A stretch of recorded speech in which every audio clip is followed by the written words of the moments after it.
Photosynthesis है। देखो basic तो आप सबको पता ही है कि फोटोसिंथेसिस क्या होती है, किनमें होती है और क्यों चलती है। फोटोसिंथेसिस रिएक्शन क्या होती है, किनमें चलती है और क्यों चलती है, ये सारी बातें हमें पता है, ठीक है। अब देखो फोटोसिंथेसिस में हमने क्या लिखा कि प्रकाश संश्लेषण की जो अभिक्रिया है ये दो प्रकार की होती है। ये दो प्रकार हमें अच्छे से पढ़ना जरूरी है। हमने पहला प्रकार कौन सा पढ़ा था, लाइट रिएक्शन। आपने कौन सा पढ़ा, लाइट रिएक्शन पढ़ा, जिसे हम क्या कहते हैं, प्रकाशिक अभिक्रिया भी कहते हैं, ठीक है। तेपस जी आ रहा है, आपका कमेंट आ रहा है, ठीक है। ये फोटोसिंथेसिस का जो पहले रिएक्शन थे उसको हमने क्या बोला था, लाइट रिएक्शन या फिर प्रकाशिक अभिक्रिया कहा था। और इसका जो दूसरा प्रकार है इसको क्या कहा गया था, डार्क रिएक्शन बोला था हमने, अंधकार अभिक्रिया या फिर इसको क्या बोला गया था, डार्क रिएक्शन बोला गया था। अब देखो हमने इनके स्थल की तो बात कर ली थी कि क्लोरोप्लास्ट के कौन से भाग में लाइट रिएक्शन चलती है और कौन से भाग में क्या चलती है, डार्क रिएक्शन चलती है, ये बात तो हमने कर ली थी। लेकिन ये रिएक्शन कैसे चलती है और इनके प्रोडक्ट्स क्या होते हैं, इनके उत्पाद क्या होते हैं, इनकी बात हम करेंगे। देखो लाइट रिएक्शन कहां चलती है आप सबको पता है, हमने कल बात कर ली थी। आप ग्रेनम लिख सकते हैं या फिर ग्रेना लिख सकते हैं, या फिर आप क्या लिख सकते हैं, थाइलेकोइड भी लिख सकते हैं। क्या लिख सकते हैं, थाइलेकोइड। हमने क्या लिखा था कि क्लोरोप्लास्ट के ग्रेनम या फिर थाइलेकोइड वाले भाग में कौन सी अभिक्रिया चलती है, फोटोसिंथेसिस की लाइट रिएक्शन चलती है, ठीक है। हमने क्या लिखा था कि क्लोरोप्लास्ट का जो स्ट्रोमा वाला भाग होता है, इस स्ट्रोमा वाले भाग में क्या चलती है, डार्क रिएक्शन चलती है। क्या चलेगी, डार्क रिएक्शन चलेगी। अब देखो हमें यह समझना है कि आखिरकार ये रिएक्शन क्या होती है, इनके क्या प्रोडक्ट्स होते हैं और किस प्रकाश में ये रिएक्शन क्या हो सकती है, कंप्लीट हो सकती है। ये बातें हमें समझना क्या है, जरूरी है। ध्यान से समझो एक्चुअल में होता क्या है कि जैसे ये सन की बात कर रहे हैं हम, ये क्या है, सूर्य है, सन है, सूर्य हो गया।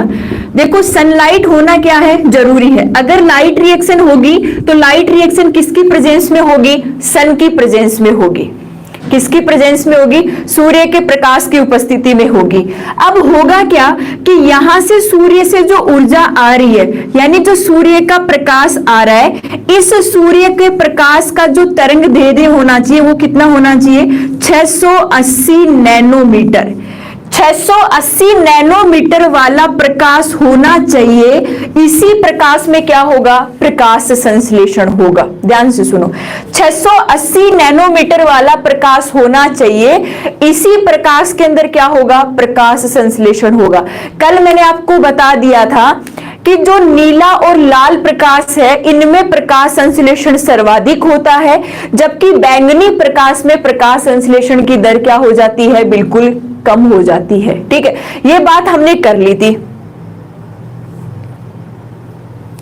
ठीक है। तो 680 नैनोमीटर वाला जो प्रकाश है, इसी प्रकाश के अंदर क्या होगा, प्रकाश संश्लेषण होगा।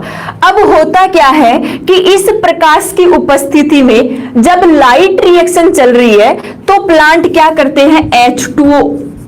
भाई हमने लिखा था कि फोटोसिंथेसिस के लिए क्या क्या चाहिए, प्लांट को H2O जल चाहिए, प्लांट को CO2 चाहिए, ठीक है। प्लांट को क्या चाहिए, क्लोरोफिल चाहिए। प्लांट को क्या चाहिए, क्लोरोफिल चाहिए। और क्या चाहिए, सनलाइट चाहिए। ये सारे जो कच्चे पदार्थ है, H2O, CO2, क्लोरोफिल, सनलाइट, ये सारे मिलकर क्या बना सकते हैं, न्यूट्रिशन या भोजन बना सकते हैं। और उस रिएक्शन जो चलेगी उसे हम क्या कहेंगे, फोटोसिंथेसिस या फिर प्रकाश संश्लेषण। अब होगा क्या कि लाइट रिएक्शन जब चल रही है तो पादप क्या करेंगे, H2O लेंगे और इस H2O का क्या होगा, फोटोलिसिस। H2O का क्या होगा, फोटोलिसिस होगा। अब आप कहेंगे कि ये फोटोलिसिस क्या होता है, फोटोलिसिस क्या होता है, फोटोलिसिस क्या होता है, देखो प्रकाश की उपस्थिति में अगर H2O 2H positive plus half O2 में टूट जाए, यानी H2O का विखंडन हो जाए, अगर जल का एक अणु टूटकर हाइड्रोजन और ऑक्सीजन बना ले तो उस प्रक्रिया को क्या कहा जाता है, फोटोलिसिस कहा जाता है। क्या कहा जाता है, फोटोलिसिस कहा जाता है, ठीक है। अगर इस फोटोलिसिस के अंदर वो पूछा जाए कि ऐसे कौन से आयन हैं जो फोटोलिसिस अभिक्रिया को करवाने में सहायक है, ये सवाल बहुत बार पूछा गया है सीडीएस और यूपीएससी। ध्यान से सुन लो, सीडीएस और यूपीएससी लेवल की एग्जाम के अंदर यह सवाल बार बार पूछा जाता है कि फोटोलिसिस के अंदर कौन सा आयन काम में आता है। ठीक है, हम सीधा ही क्या लगा देते हैं, मैग्नीशियम। क्या लगा जाता है, मैग्नीशियम। वो आंसर होगा यहां पे मैग्नीज। आंसर क्या होगा, मैग्नीज। या फिर आपको ऑप्शन में क्या मिल सकता है, क्लोरीन भी मिल सकता है। क्या मिल सकता है, क्लोरीन भी मिल सकता है। लेकिन आपको क्या याद रखना है, मोस्ट इंपोर्टेंट जो है ये मैग्नीज है और इसका सिंबल क्या होता है, Mn होता है। इसका सिंबल क्या होता है, Mn होता है। ध्यान से सुनो प्रोसेस क्या हुई। देखो लाइट रिएक्शन जब ग्रेनम में चलती है, थाइलेकोइड में चलती है, तो होगा क्या, इस लाइट रिएक्शन को चलने के लिए जो प्रकाश चाहिए वो कौन सी नैनोमीटर का चाहिए, 680 नैनोमीटर। यानी लाल या फिर नीला प्रकाश होना चाहिए जिसमें फोटोसिंथेसिस की प्रक्रिया क्या हो, ज्यादा से ज्यादा हो। अब सन से जैसे ही ये प्रकाश आता है 680 नैनोमीटर का, तुरंत क्या होता है, प्लांट्स के पास जो H2O है, पादपों के पास जो वाटर है, इस वाटर को क्लोरीन और मैग्नीज की हेल्प करते हुए ये वाटर क्या होता है, फोटोलिसिस होता है। ठीक है, फोटोलिसिस का मतलब क्या है कि ये जो वाटर है ये हाइड्रोजन और किसमें टूट जाता है, ऑक्सीजन में टूट जाता है। तो फोटोलिसिस के लिए जो आयन चाहिए वो क्या होते हैं, मैग्नीज और कौन से होते हैं, क्लोरीन होते हैं। लेकिन अगर आप कंफ्यूज होते हो, हाँ बंटी यादव जी कोई बात नहीं, कोई बात नहीं, गुड आफ्टरनून। लेकिन अगर आप कंफ्यूज हो जाते हो तो मैग्नीशियम आपको ऑप्शन में मिलता है। आपको जब मैग्नीशियम ऑप्शन में मिलेगा तो आप कंफ्यूज हो जाओगे। आपको क्या बात करनी है, ये मैग्नीशियम क्या होता है, आप लिख लेना, क्लोरोफिल की धातु है। क्लोरोफिल की सेंट्रल धातु है, क्लोरोफिल की केंद्र धातु। जो क्लोरोफिल होता है, जो पर्णहरित होता है, इसके केंद्र में सेंटर में पाई जाने वाली जो मेटल होती है, जो धातु होती है, उसे आप क्या कहते हैं, मैग्नीशियम कहते हैं। क्या कहते हैं इसको, मैग्नीशियम कहा जाता है। फोटोसाइटोमीटर प्रकाश को मापने के लिए, ठीक है, या फिर बैरोमीटर को भी यूज में लिया जाता है क्योंकि ये उच्च ताप को माप सकता है इसलिए। ठीक है, तो ध्यान से सुन लो, हुआ क्या कि जैसे ही फोटोलिसिस हुआ, फोटोलिसिस में किसको काम में लिया, मैग्नीज को और क्लोरीन को काम में लिया, मैग्नीज और क्लोरीन को काम में लिया। लेकिन अगर आपको मैग्नीशियम और मैग्नीज में कंफ्यूज होता है तो आपको मैग्नीशियम का इतना याद रखना है कि मैग्नीशियम क्या होता है, जो क्लोरोफिल है, जो पर्णहरित है, इसकी सेंट्रल जो मेटल होती है, जो केंद्रीय धातु होती है, वो कौन होता है, मैग्नीशियम होता है। वो कौन सा होगा, मैग्नीशियम होगा। अब देखो जैसे ही क्या हुआ, मैं एक बार इसको मिटा रही हूं, आपको याद तो रह जाएगा।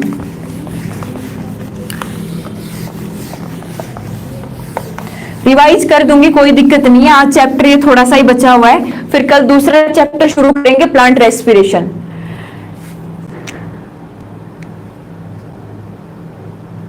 ओहा, बैरोमीटर एयर दाब मापता है, सॉरी, फोटोसाइटोमीटर हो गया ना। चलो ठीक है, देखो ओके। अब 680 नैनोमीटर वाला जो प्रकाश है, इस प्रकाश में क्या हुआ, H2O का क्या हो गया, फोटोलिसिस हो गया। H2O का क्या हो गया, फोटोलिसिस हो गया। अब जैसे ही ये नैनोमीटर वाला प्रकाश किस पे गिरेगा, ये प्लांट की लीफ है। मैं एक बार इसको पूरे को ही मिटाती हूँ, इसको बहुत अच्छे से समझने की जरूरत है आपको, कैसे प्रोसेस चलती है। देखो प्लांट की जो लीफ है, लीफ वाले भाग में क्या चलती है, फोटोसिंथेसिस की अभिक्रिया चलती है। ठीक है, हाँ, पायरोमीटर कहा जाता है। बिल्कुल लेखराम जी, बिल्कुल सही है आपका, पायरोमीटर या फिर फोटोसाइटोमीटर। वो जल्दीबाजी में नाम निकल गया, कुछ पता नहीं रहा। जैसे ये प्लांट की लीफ है, ये प्लांट की क्या है, लीफ है। हुआ क्या कि ये जो सन है, ये जो सूर्य है, इस सन से जो 680 नैनोमीटर वाला प्रकाश है, ये प्रकाश है जिसकी तरंग दैर्घ्य कितनी है, 680 नैनोमीटर। कितनी है, 680 नैनोमीटर। ये 680 नैनोमीटर वाला प्रकाश किसके ऊपर आया, लीफ पे गिरा। अब हुआ क्या कि यहाँ पे जो H2O था, ये H2O क्या बना लिया, 2H positive plus half O2 में कन्वर्ट हो गया, ठीक है। और इस प्रक्रिया को क्या कहा हमने, फोटोलिसिस। क्या कहा हमने, इस प्रक्रिया को फोटोलिसिस कहा गया। इस प्रक्रिया को क्या कहा गया, फोटोलिसिस कहा गया। अब क्या हुआ कि जैसे ये 680 नैनोमीटर का प्रकाश इस लीफ पे गिरा, होगा क्या कि यहां से जो इलेक्ट्रॉन्स है ये क्या हो गए, एक्साइटेड हो गए। ये इलेक्ट्रॉन्स क्या हो गए, एक्साइटेड हो गए। एक्साइटेड का मतलब उत्तेजित, एक्साइटेड का मतलब उत्तेजित। आपने केमिस्ट्री में पढ़ा होगा कि जब हम किसी इलेक्ट्रॉन को ऊर्जा देते हैं, अगर हम किसी इलेक्ट्रॉन को ऊर्जा देते हैं तो वो इलेक्ट्रॉन अपनी ग्राउंड स्टेज से कहां चले जाते हैं, एक्साइटेड स्टेज में चले जाते हैं, ठीक है। कहां चले जाते हैं, एक्साइटेड स्टेज में चले जाते हैं, ठीक है। तो जैसे ही ये प्रकाश लीफ पे गिरा, यहां पे जो इलेक्ट्रॉन्स हैं, ये इलेक्ट्रॉन्स कहां चले गए, एक्साइटेड स्टेज में चले गए, यानी क्या हो गए, उत्तेजित हो गए। अब यहां पे क्या होगा कि इस लाइट रिएक्शन के दौरान, इस प्रोसेस के दौरान क्या बनेगी, ऊर्जा बनेगी। इस प्रोसेस के दौरान क्या बनेगी, ऊर्जा बनेगी। ध्यान से सुन लेना, लाइट रिएक्शन के दौरान क्या बनती है, ऊर्जा बनती है। और वो ऊर्जा किस रूप में बन सकती है, एक एटीपी के रूप में बनती है और एक NADP के रूप में बनती है। एक तो किस रूप में बनेगी, एटीपी के रूप में बनेगी, और एक किस रूप में बनेगी, NADP के रूप में बनेगी, ठीक है। इतनी बात क्लियर है। अब देखो एटीपी के रूप में, जो ध्यान से सुन लेना, लाइट रिएक्शन के दौरान क्या बन रही है, एनर्जी बन रही है। और वो एनर्जी किस रूप में बन रही है, एटीपी और NADP के रूप में।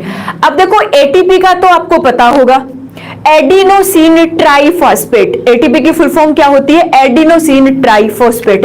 लेकिन आपको NADP, ये भी किसका रूप है, ऊर्जा का रूप है।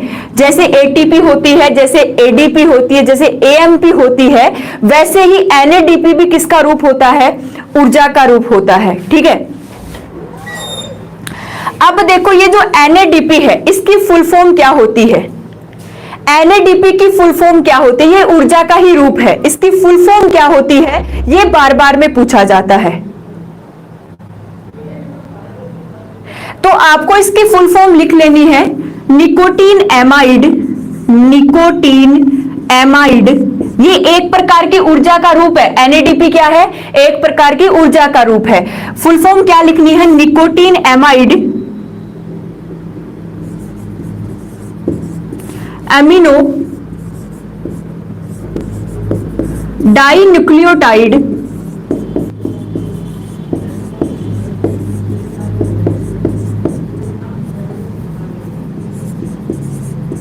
Dinucleotide phosphate. डाइन्यूक्लियोटाइड फॉस्फेट ये किसकी फुल फॉर्म होती है, NADP की फुल फॉर्म होती है। ध्यान से सुनो, किसकी फुल फॉर्म होती है, NADP की फुल फॉर्म।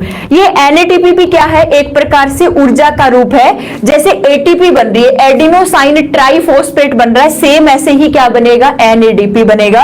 और फुल फॉर्म आप इसको क्या लिख लेंगे, nicotine amide amino dinucleotide phosphate. ये किसकी फुल फॉर्म है, NADP की फुल फॉर्म है। और NADP भी क्या है, एक प्रकार की ऊर्जा है। तो ये दोनों ही ऊर्जा किसके दौरान बन रही है, जब कौन सी रिएक्शन चल रही है, लाइट रिएक्शन चल रही है। किसमें चल रही है, लाइट रिएक्शन। और ये लाइट रिएक्शन कौन से भाग में चल रही है, ये सारी की सारी प्रक्रिया कहां चल रही है, ग्रेनम में चल रही है। या फिर हमने क्या लिखा, अब कहां चल रही है, थाइलेकोइड में चल रही है। क्लोरोप्लास्ट के ग्रेनम में चल रही है, या फिर किसमें चल रहा है, थाइलेकोइड के अंदर चल रहा है। अब क्या होगा कि जैसे ही ये इलेक्ट्रॉन एक्साइटेड हुए, इन इलेक्ट्रॉनों को वापस लाया जाएगा। और वापस लाने के लिए जो प्रकाश चाहिए वो कौन सा चाहिए, 700 नैनोमीटर का। कौन सा प्रकाश चाहिए होता है, 700 नैनोमीटर का। इस 700 नैनोमीटर के प्रकाश में वापस किनको लाया जाता है, इन इलेक्ट्रॉन्स को वापस लाया जाता है। और वापस लेने के लिए कौन कौन से हो सकते हैं, इसको मिटा देती हूं।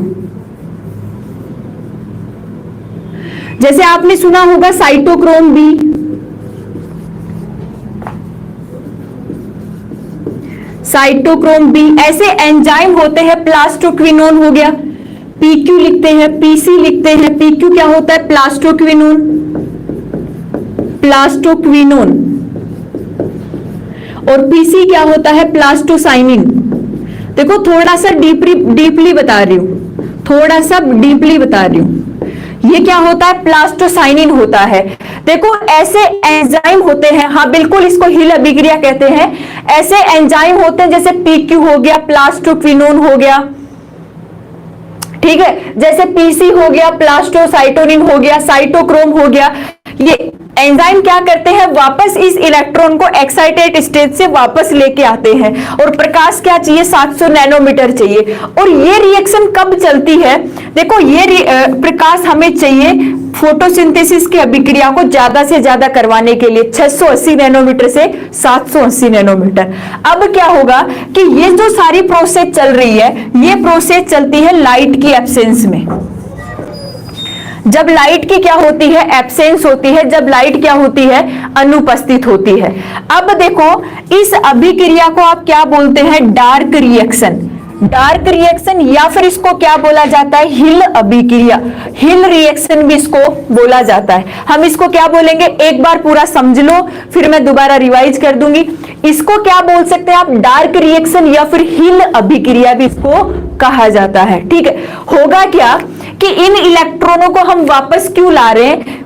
क्या होगा कि रात्रि के समय क्या होगा, इस CO2 को किसमें कन्वर्ट किया जाएगा? ग्लूकोज में। किसमें कन्वर्ट किया जाएगा? ग्लूकोज में। यानी कि दिन के समय H2 का फोटोलिसिस होता है लाइट की प्रेजेंस में, और क्या होगा? ऊर्जा बनेगी। रात के समय क्या होगा? इस CO2 को किसमें कन्वर्ट किया जाएगा?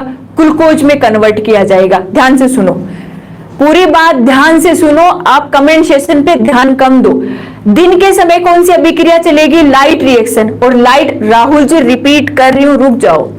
दिन के समय क्या होगा कि लाइट रिएक्शन प्रकाश की उपस्थिति के अंदर जो 680 नैनोमीटर से कितना होना चाहिए? 780 नैनोमीटर होना चाहिए। इस प्रकाश में क्या होगा कि H2O का फोटोलिसिस किया जाएगा। मैग्नीज और क्लोरीन आयन की उपस्थिति में H2O बनाएगा हाइड्रोजन आयन और ऑक्सीजन। अब क्या होगा? यहां से जो इलेक्ट्रॉन निकले हैं वो इलेक्ट्रॉन क्या होंगे? एक्साइटेड होंगे, उत्तेजित होंगे। ठीक है, फिर क्या होगा? रात्रि के समय ये प्रोसेस कब हो गई? दिन के समय। और क्या बन गई? ATP और NADP ऊर्जा बन गई। ठीक है, अब रात्रि के समय क्या होगा? डार्क रिएक्शन चलेगी, अंधकार अभिक्रिया चलेगी, या फिर क्या चलेगी? हिल अभिक्रिया चलेगी। और हिल अभिक्रिया या फिर डार्क रिएक्शन में क्या होगा? डार्क रिएक्शन में क्या होगा कि इस CO2 को किसमें बदला जाता है? ग्लूकोज में बदला जाता है। CO2 को किसमें बदला जाता है? ग्लूकोज में बदला जाता है।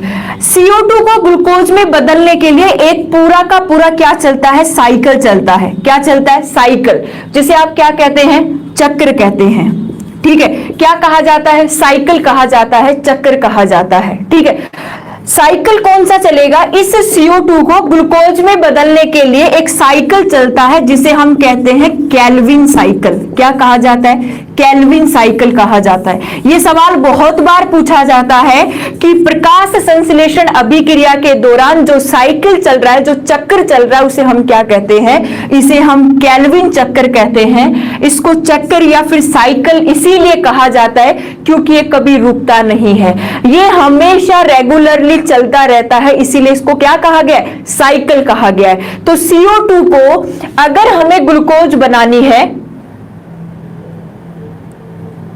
कार्बन मोनोऑक्साइड, चौहान जी कार्बन मोनोऑक्साइड, अगर आप CO2 को ग्लूकोज में कन्वर्ट करना चाह रहे हैं तो उसके लिए आपको केल्विन या फिर इसको क्या बोला जा सकता है? C3 साइकिल भी इसको बोला जा सकता है। बिल्कुल, केल्विन बेसन नाम के एक वैज्ञानिक थे, उन्होंने इस साइकिल को बताया था, तो इसीलिए हम इसको क्या बोल देते हैं? केल्विन साइकिल भी बोल देते हैं। ये पूरी की पूरी जो प्रक्रिया है ये होती है फोटोसिंथेसिस। एक्चुअल में जो रिएक्शंस चलती है कि लास्ट में जो ग्लूकोज बनती है वो डार्क रिएक्शन के दौरान बनती है। सबसे पहले आपसे सवाल पूछा जा सकता है कि लाइट रिएक्शन के दौरान क्या बनता है? ठीक है, और सवाल पूछा जा सकता है कि डार्क रिएक्शन के दौरान क्या बनता है। आपका आंसर आना चाहिए कि लाइट रिएक्शन के दौरान ऊर्जा बनती है जिसमें ATP और कौन सी होती है? NADP होती है। जबकि डार्क रिएक्शन के दौरान क्या होता है? CO2 को केल्विन साइकिल से किसमें बदला जाता है? ग्लूकोज में बदला जाता है। किसमें बदला जाता है? ग्लूकोज में बदला जाता है। इतनी बात क्लियर है? क्लियर है इतनी?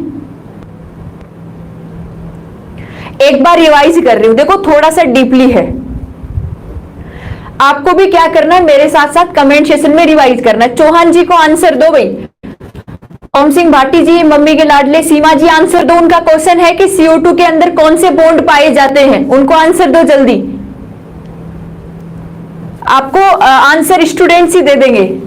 चलो दो, कौन सा आंसर देता है देखे। आप परवीन सिंह जी भी है, रागिनी जी, राहुल जी भी हैं। कौन सा बॉन्ड पाया जाता है, सहसंयोजक होता है या फिर आयनिक बॉन्ड होता है, वॉन्डरवॉल बॉन्ड होता है, ये बताना है आपको। अरे दे पाएंगे चौहान जी, ये मैं बोल रही हूं, देंगे आंसर, जल्दी दो। कोई भी स्टूडेंट आपको चैलेंज दिया है, चौहान SR साइंस जी जो भी हैं, या भूपेश जी ने आंसर दे दिया है, चेक कर लो। चौहान जी, आप भूपेश प्रजापति ने आंसर दे दिया है, चेक करो जल्दी से। बहुत अच्छा, बिल्कुल भूपेश जी, बिल्कुल सही है आपका आंसर। कोवेलेंट बॉन्ड होता है, सहसंयोजक बंध होता है।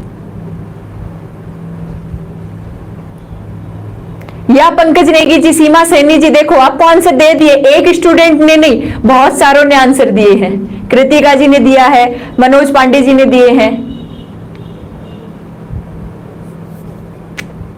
अब आप क्लास नहीं ले रहे चौहान जी, यहां क्लास मैं ले रही हूं, तो आप इतने सवाल कर रहे हैं, ये सारे हम केमिस्ट्री में पढ़ाएंगे। अभी हम केमिस्ट्री नहीं पढ़ा रहे हैं, तो तुम लोग इधर ध्यान दो सारे स्टूडेंट, हम यहाँ रिवाइज करते हैं। चौहान जी आपको पढ़ना है तो आप पढ़ लो प्लीज, और आंसर बच्चे देते रहेंगे। चलो ठीक है, हम क्या पढ़ रहे हैं कि देखो ये फोटोसिंथेसिस में लाइट रिएक्शन और डार्क रिएक्शन कैसे चलती है, इस बात की हम चर्चा कर रहे हैं। एक बार रिवाइज कर लो, अच्छे से समझ में आ जाएगा। देखो ग्रेना और थाइलेकोइड में अगर आप कंफ्यूज हो रहे हो ना कि ग्रेना, थाइलेकोइड, स्ट्रोमा, ये क्या मैम आप क्या पढ़ा रहे हो, थोड़ा सेक्रीफाई करो 5 मिनट। 5 मिनट में मैं ये चीज आपको अच्छे से समझा दूंगी, है ना। ध्यान से सुनो। होगा क्या कि फोटोसिंथेसिस के लिए 2 रिएक्शन चलेगी, एक लाइट रिएक्शन और एक कौन सी, डार्क रिएक्शन। एक तो कौन सी चलती है, लाइट रिएक्शन चलती है, और एक डार्क रिएक्शन जिसे हिल रिएक्शन भी कहा जाता है, हिल अभिक्रिया भी कहा जाता है। लाइट रिएक्शन में क्या होता है कि सूर्य से प्रकाश पत्तियों पे आता है, लीफ पे गिरता है, और जैसे ही पत्तियों पे सूर्य का प्रकाश आएगा, वो कितने नैनोमीटर का होना चाहिए, 680 से 700 नैनोमीटर तक होना चाहिए। इस प्रकाश में सबसे ज्यादा प्रकाश संश्लेषण की अभिक्रिया कंप्लीट होगी। जैसे ही यहां पे ये प्रकाश गिरता है, तुरंत H2O का क्या होता है, फोटोलिसिस होता है। तुरंत H2O का क्या होगा, फोटोलिसिस होगा। ठीक है, अब जैसे ही H2O का फोटोलिसिस होगा, ये H2O है किसमें टूट जाएगा, हाइड्रोजन और ऑक्सीजन के अंदर। यहां क्या निकल जाएंगे, इलेक्ट्रॉन्स निकल जाएंगे। यहां क्या निकल जाएंगे, इलेक्ट्रॉन्स। ये इलेक्ट्रॉन यहां क्या होंगे, इस प्रकाश में एक्साइटेड हो जाएंगे, उत्तेजित हो जाएंगे।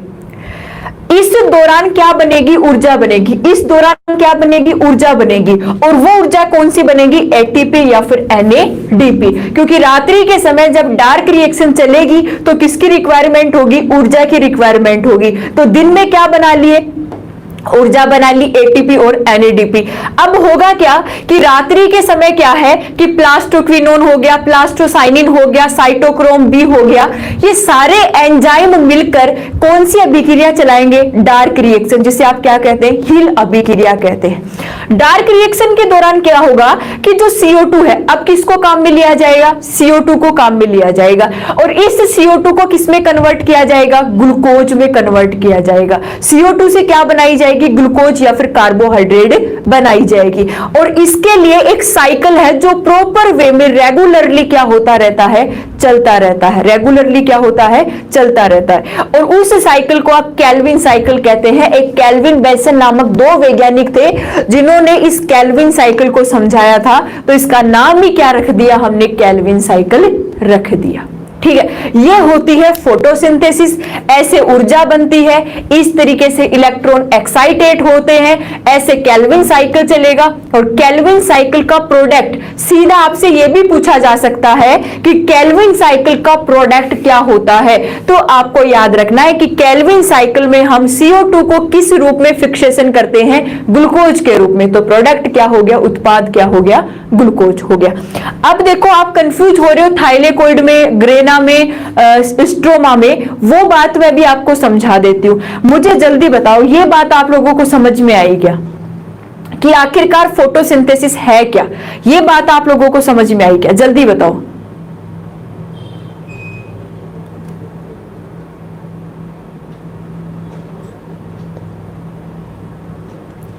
आ गई सभी को?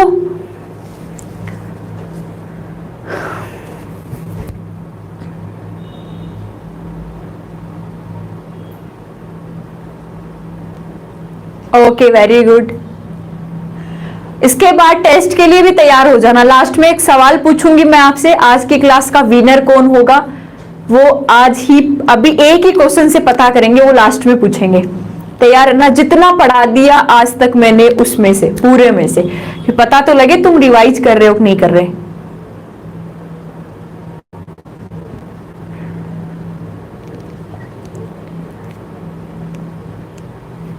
देखते हैं आज की क्लास का टॉपर कौन बनता, आज की क्लास का हीरो कौन है,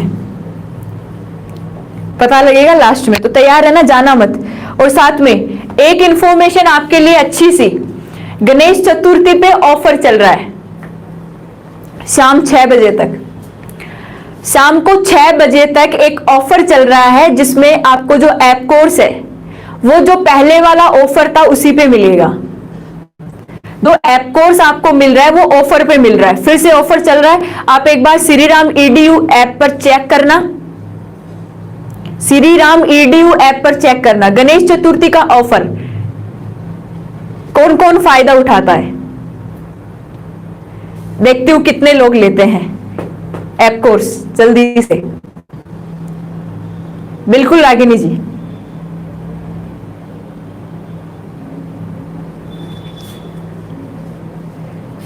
आज ऑफर चल रहा है patwari, Delhi police, Rajasthan police, NTPC, railway, UPSC सभी के लिए। आप एक बार श्री राम EDU ऐप को प्ले स्टोर से इंस्टॉल करना और उस पे ऑफर्स केवल 6 बजे तक है। हेक्सोज शर्करा ग्लूकोज को ही कहते हैं मनोज पांडे, मैंने पीछे पढ़ा दिया है कार्बोहाइड्रेट के अंदर। आज 6 बजे तक ऑफर है गणेश चतुर्थी के लिए के अवसर पर, तो आप चेक कर लेना।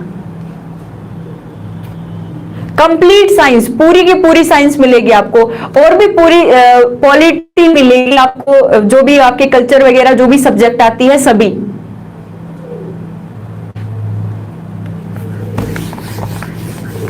ठीक है,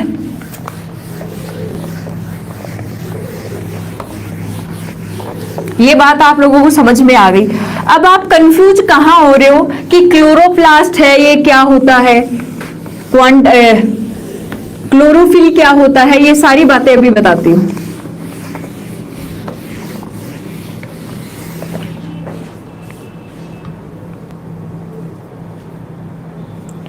तो कुलदीप राजक जी, आपका तो कोर्स ही अलग है।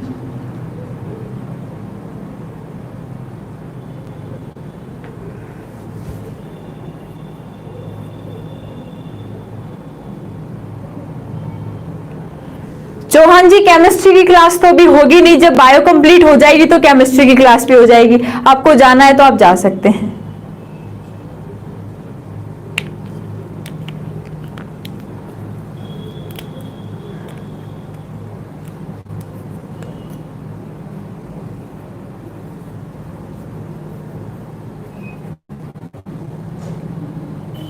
नहीं मोहित मिश्रा जी, आप लोग कैसे हो?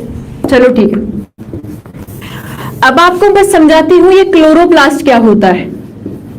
ये क्लोरोप्लास्ट क्या है इसको अच्छे से समझना है। ये क्लोरोप्लास्ट है, ये हरित लवक है, ये पर्णहरित क्या है, ये सारी बातें आपको समझना जरूरी है। वैसे मैंने आपको पढ़ा दिया है, ऐप का नाम लिख लो श्री राम EDU।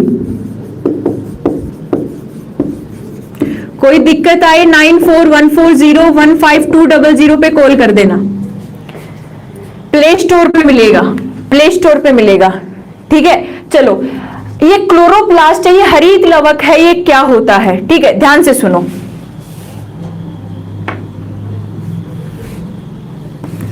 देखो, मैंने आपको सेल वाले चैप्टर में पढ़ा दिया था कि क्लोरोप्लास्ट हरित लवक की संरचना कैसी होती है और हरित लवक किन किन में पाया जाता है? जितने भी ग्रीन प्लांट्स है, एल्गी है, बैक्टीरिया है, इन सब में क्या पाया जाता है? क्लोरोप्लास्ट, हरित लवक पाया जाता है। ठीक है, अब ध्यान से सुनो, हरित लवक की संरचना में देखो आपको कुछ ऐसी ऐसी संरचनाएं देखने को मिलती है। अब जिन स्टूडेंट ने मेरे से पढ़ रखा है ये चैप्टर, सेल वाला चैप्टर, उनको तो कोई दिक्कत आएगी नहीं, क्योंकि मैंने इसको बहुत अच्छे से पढ़ा रखा है। ऐसे एक डायग्राम मैंने आपके सामने बनाया था जब मैंने सेल वाला चैप्टर आपको पढ़ाया था।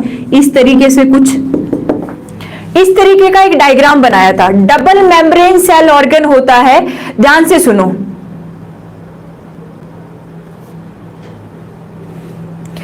ये देखो सबसे बाहर की तरफ जो मेम्ब्रेन होती है इसको क्या कहा जाता है? Outer membrane. क्या कहा जाएगा?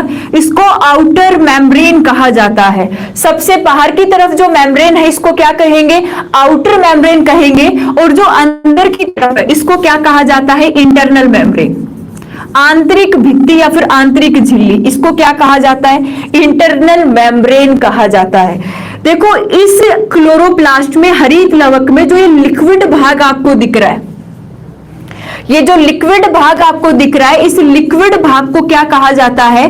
इस लिक्विड भाग को हम स्ट्रोमा कहते हैं। इस लिक्विड भाग को हम क्या कहते हैं? स्ट्रोमा कहते हैं। बिल्कुल आप आंसर देते जाओ। इस भाग को क्या कहा जाता है? स्ट्रोमा कहा जाता है।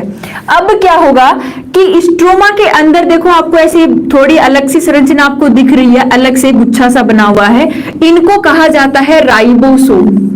क्या कहा जाता है? राइबोसोम। और राइबोसोम क्या होते हैं, इनका काम क्या होता है, ये मैंने पीछे पढ़ा दिया है। ठीक है, इसके बाद ये इसका सेल्फ का क्या होता है? डीएनए होता है।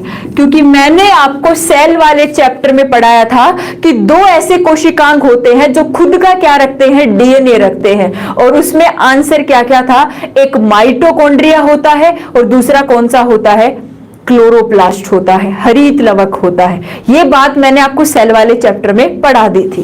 अब क्या होगा, ये संरचनाएं जो आपको दिख रही है इनको क्या कहा जाता है? ग्रेना कहा जाता है। क्या कहा जाता है? ग्रेना। जो अभी हम पढ़ रहे थे इनको क्या कहा जाता है? ग्रेना कहा जाता है। और ग्रेना के अंदर अगर मैं इस एक संरचना की बात करूं, ये पूरा क्या है? ग्रेना। ये पूरा क्या है? ग्रेना। और ग्रेना के अंदर आपको केवल ये संरचना दिख रही है, इसको क्या कहा जाता है? थाइलेकोइड कहा जाता है। इसे क्या कहा जाता है? थाइलेकोइड। यानी थाइलेकोइड ग्रेना का ही भाग है। थाइलेकोइड किसका भाग है? ग्रेना का ही भाग है। अब देखो, अगर केवल हम इस थाइलेकोइड को समझना चाहे, केवल थाइलेकोइड को, तो इस तरीके से ये एक थाइलेकोइड है। ये केवल क्या है? एक हम किसकी बात कर रहे हैं? थाइलेकोइड की बात कर रहे हैं। और ऐसी बहुत सारी थाइलेकोइड जब आपस में जुड़ जाती है तो क्या बना लेती है? ग्रेना बना लेती है। क्या बना लेती है? ग्रेना बना लेती है। ठीक है, अब देखो इस थाइलेकोइड में क्या है? कुछ छोटी छोटी ऐसी संरचनाएं पाई जाती है और इन संरचनाओं को क्या कहा जाता है? क्वांटासोम क्या कहा जाता है? क्या कहा जाएगा? क्वांटासोम। सवाल बहुत अच्छा बनता है, क्वांटासोम कहां पाए जाते हैं? मैंने आपको पढ़ा दिया था। आपसे सवाल क्या पूछा जाएगा कि क्वांटासोम कहां पाए जाते हैं? आपका आंसर क्या आना चाहिए? थाइलेकोइड के अंदर।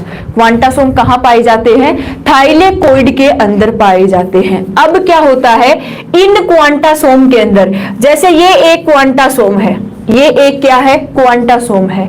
इस एक क्वांटासोम के अंदर इस तरीके से और संरचनाएं पाई जाती है और इनको कहा जाता है क्लोरोफिल। इस संरचनाओं को क्या कहा जाता है?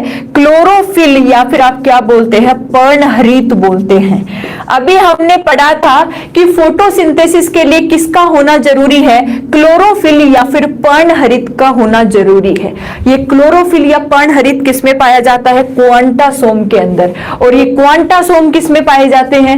थाइलेकोइड के अंदर। और थाइलेकोइड किसका भाग होता है? ग्रेना का भाग होता है। और ग्रेना किसके अंदर पाया जाता है? हरित लवक के अंदर पाया जाता है, क्लोरोप्लास्ट के अंदर पाया जाता है। इतनी बात क्लियर है?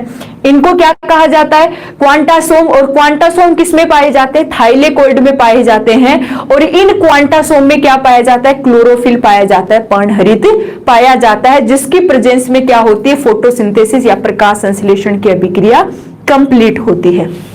अब देखो, ये जो स्ट्रोमा वाला भाग आपको दिख रहा है, इस स्ट्रोमा वाले भाग में क्या होते हैं, डार्क रिएक्शन के जो जितने भी एंजाइम हैं, अंधकार अभिक्रिया या फिर हिल अभिक्रिया के जो एंजाइम अभी हमने लिखे थे, साइटोक्रोम बी लिखा था ना, साइटोक्रोम बी हो गया, प्लास्टोक्विनोन हो गया, प्लास्टोसाइनिन हो गया, ये सारे एंजाइम किसमें पाए जाते हैं, स्ट्रोमा में पाए जाते हैं। किसमें पाए जाते हैं, स्ट्रोमा में, ठीक है। इसीलिए डार्क रिएक्शन कहां चलेगी, स्ट्रोमा में चलेगी।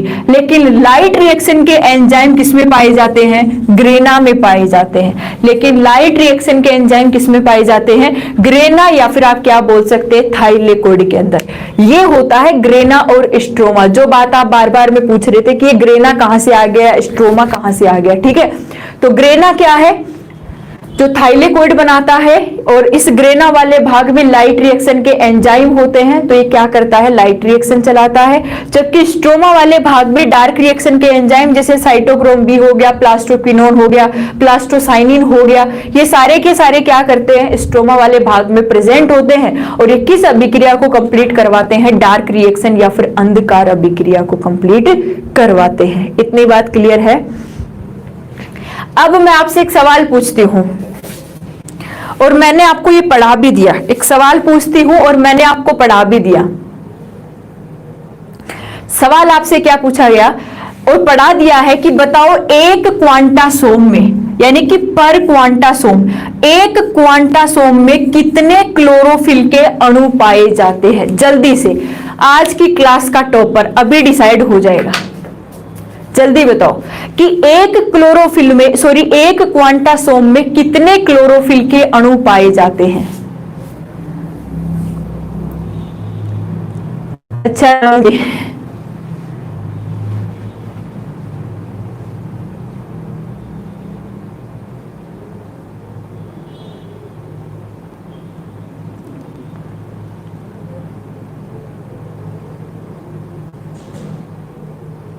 रवि जी, चलो आंसर दे रहे हो।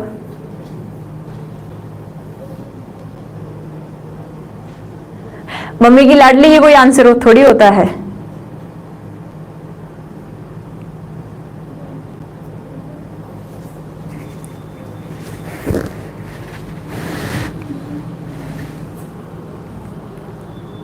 सोनिया दाइमा जी, आप लेट हो गए। चलो, राहुल जी जीत गए हैं।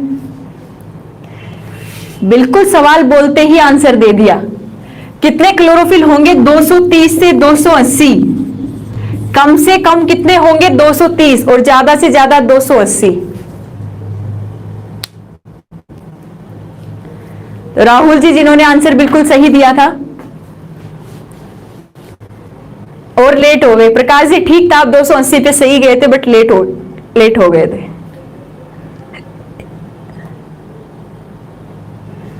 दीपक जी, मैं फ्री हो जाऊंगी कल के बाद।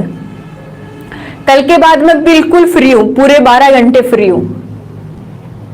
बस फिर कुछ नहीं करना, आपके सारे डाउट्स लेने हैं, आपको क्वेश्चन सोल्व कराने हैं, वही काम है। कल के बाद मैं फ्री हो जाऊंगी।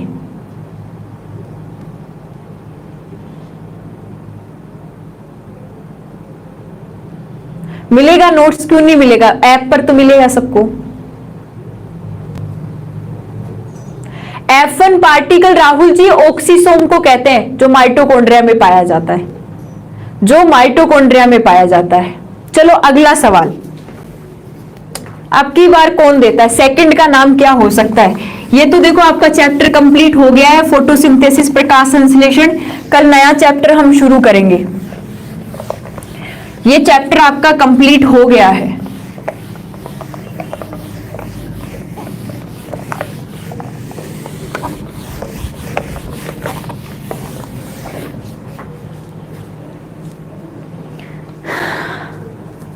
अब की बार देखो, तैयार हो जाना सारे, टाइप पे लगे रहना। अगला सवाल, पर डे, प्रतिदिन, देखो सवाल कहीं से भी हो सकता है, जितना मैंने आपको पढ़ा दिया है। प्रतिदिन कितने लीटर ब्लड को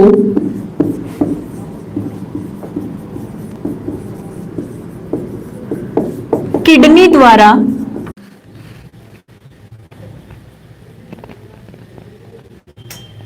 बफरिंग चल रही है?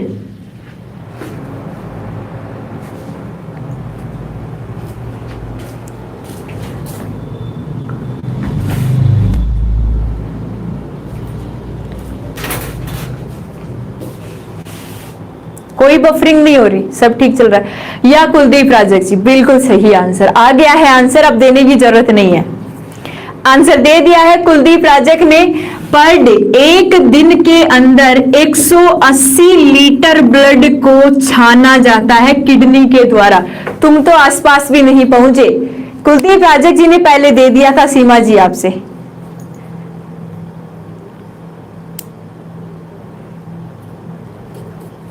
Very good Kuldeep ji, best of luck. आपने तो 5 से 6 लीटर बताया था, 5 से 6 लीटर बताया था परवीन सिंह जी, जबकि आंसर होता है 180 लीटर। 180 लीटर ब्लड को पर डे किडनी द्वारा क्या किया जाता है? शुद्ध किया जाता है, फिल्टर किया जाता है।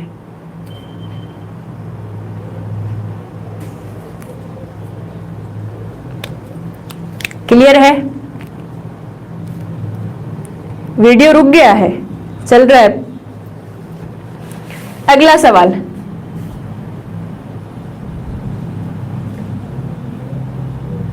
अगला सवाल। अब एक बार आप रुक जाओ, कमेंट करना रुक जाओ, ताकि मुझे पता लगे कि पहले आंसर किसने दिया है। एक बार कमेंट सेशन को रोक दो। अगला सवाल। अच्छा परवीन सिंह जी, कोई बात नहीं, आपने इतना ही पढ़ा होगा कि कितना लीटर ब्लड पाया जाता है। चलो एक बार रुक जाओ।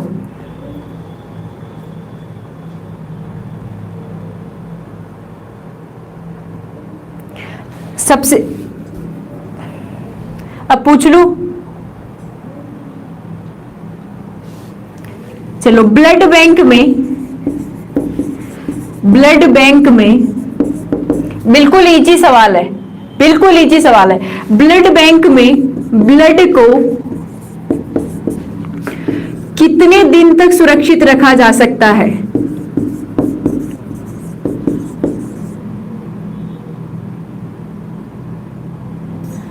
कविता जी ने आंसर दे दिया है पहले ही।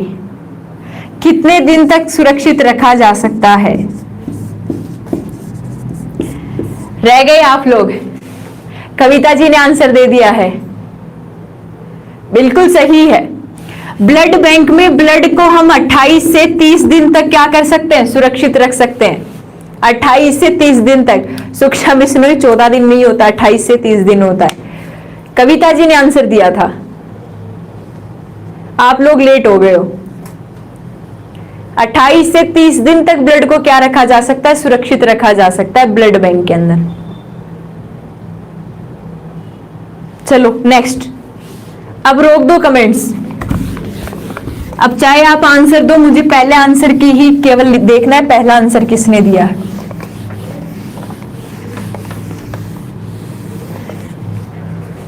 चलो अब की बार सवाल आज वाले टॉपिक से ही। अगला सवाल, प्रकाश संश्लेषण अभिक्रिया। अगला सवाल, प्रकाश संश्लेषण अभिक्रिया की खोज किसमें की गई?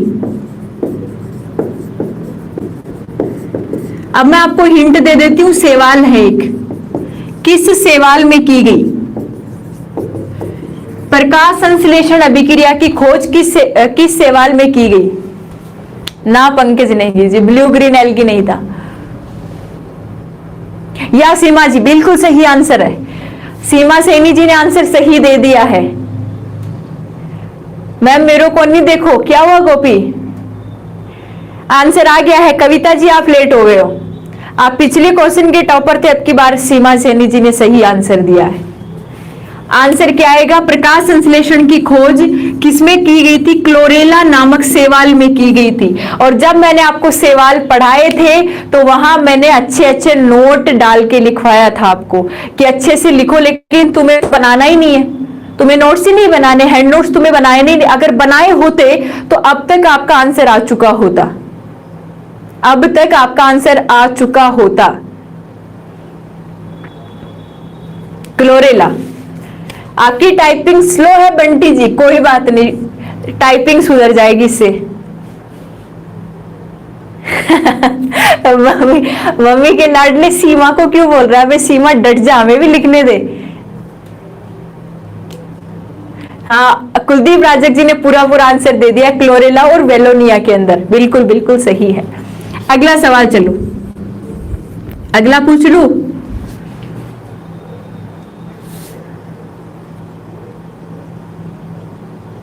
ऑडियो सही नहीं आ रही है, क्या दिक्कत हुई? ऐसी तो कोई दिक्कत ही नहीं है।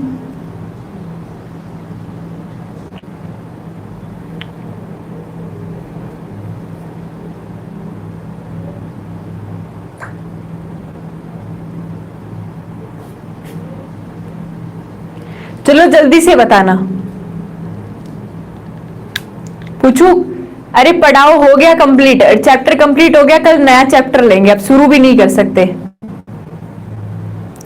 ऑडियो में क्या दिक्कत हुई यार?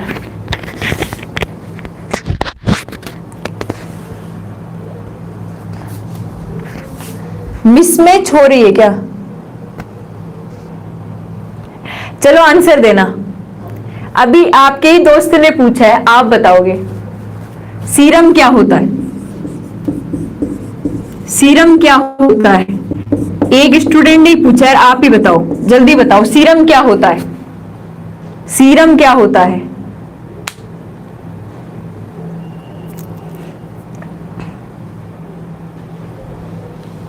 या कुलदीप राजक जी, आंसर आ गया है, आंसर दे दिया है कुलदीप राजक जी ने। आप लोग हार गए सारे।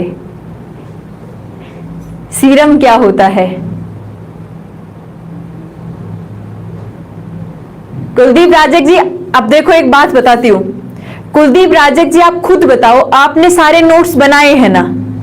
आपने एक दिन बताया है कि मैम मैंने सारे हैंड नोट्स बना रखे हैं। आप खुद बताओ कि आपने सारे नोट्स बना रखे हैं कि नहीं बना रखे?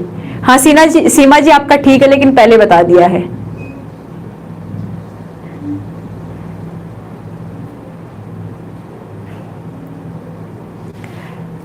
अगर सीरम क्या होता है, अगर आप प्लाज्मा में से फाइब्रिनोजन प्रोटीन निकाल देंगे, फाइब्रिनोजन प्रोटीन को निकाल देंगे, तो बचा हुआ जो ब्लड होता है उसे आप क्या कहते हैं? सीरम कहते हैं। यानी सीरम एक ऐसा ब्लड है जिसके अंदर फाइब्रिनोजन प्रोटीन नहीं पाई जाती। कुलदीप राजक जी ने सारे नोट्स बना रखे हैं और इसीलिए आंसर इतना जल्दी आता है। स्ट्रेक्स तेल होता है, मम्मी की लाडली। हाँ, फालतू आंसर दिया अगर तो सही आंसर मत देना। बंटी जी आपने भी बना रखे है, वेरी गुड, बहुत अच्छा।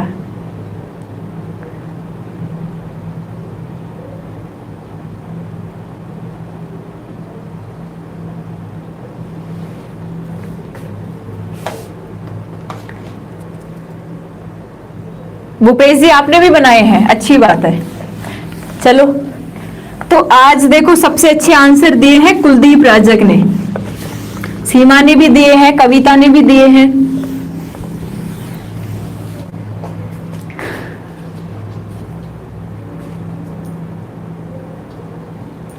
कविता जी आपने भी बना रखे हैं।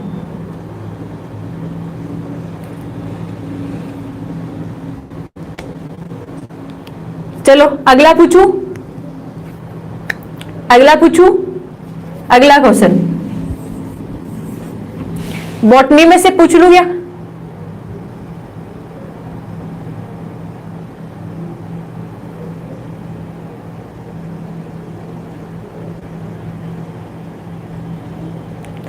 सीताराम जी मैम, मैं तो लिखा ही नहीं पाता जनता आंसर। अच्छा, आप जब तक लिख नहीं पाते तब तक आंसर आ जाते हैं, है ना? चलो अब एक और सवाल पूछ लूं। तैयार हो सारे? अब रुक जाओ, आंसर देने के लिए रुक जाओ। हाँ नमस्ते सत्यपाल जी, बिल्कुल नमस्ते।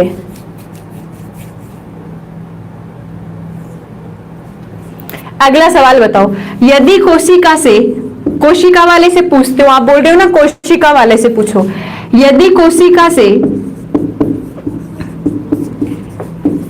माइटोकॉन्ड्रिया हटा दिया जाए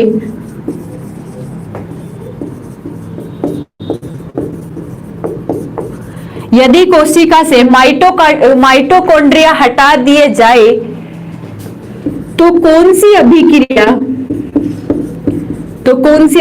कौन सी रिएक्शन प्रभावित होगी? जब तक मैं नहीं बोलूं तब तक कोई आंसर नहीं देगा। मैं बोलूं ना डन, तब आपको आंसर देना है। कौन सी रिएक्शन प्रभावित होगी? ऑप्शन दे रही हूं। पहला ऑप्शन अपचयन, रिडक्शन। पहले मैं ऑप्शन दूंगी, उसके बाद ही आपको आंसर देना है। पहले कोई आंसर नहीं देगा, मैं नहीं मानूंगी। दूसरा ऑक्सीडेशन यानी उपचयन। तीसरा रेडॉक्स।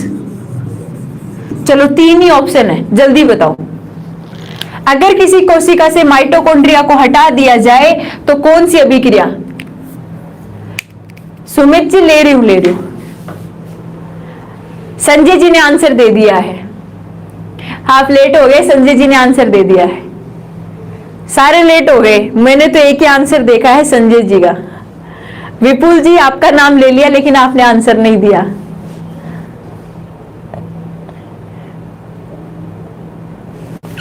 संजय जी जिनका नाम था, अभी संजय नाम से एक है स्टूडेंट, उन्होंने आंसर सही दे दिया है, तो आप लोग पीछे रह गए हैं।